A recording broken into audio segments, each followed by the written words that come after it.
belum miliki momongan setelah 2 tahun menikahi Jenita Janet.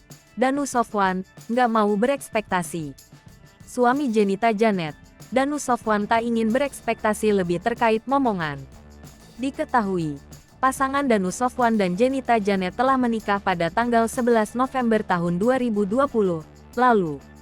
Sudah 2 tahun, Jenita Janet dan Danu Sofwan belum dikaruniai momongan. Kendati demikian, baik Danu Sofwan maupun Jenita Janet terus berharap dan berusaha untuk dapat memiliki momongan.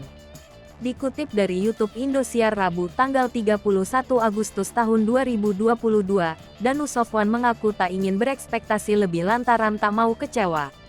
Selain itu, baik Danu Sofwan maupun Jenita Janet saling memahami satu sama lain. Dalam kesempatan tersebut, Janet juga menyadari bahwa mereka masih harus banyak yang dipelajari. Kendati demikian, Janet dan Danu mengaku sudah siap untuk menjadi orang tua.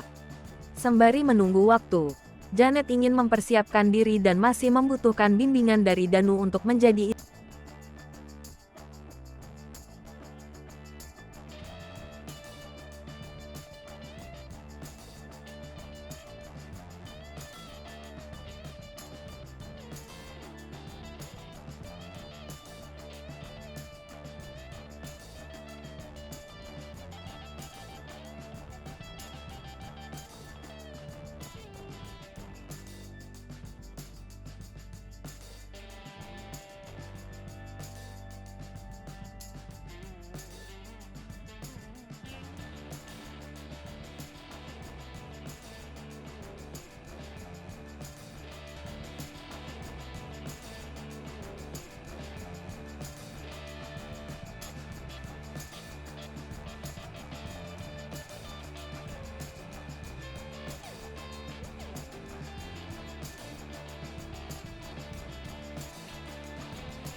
Hai pemirsa Sri Popo TV, jangan lupa komen, like, dan subscribe, serta tonton terus berita-berita terupdate lainnya ya.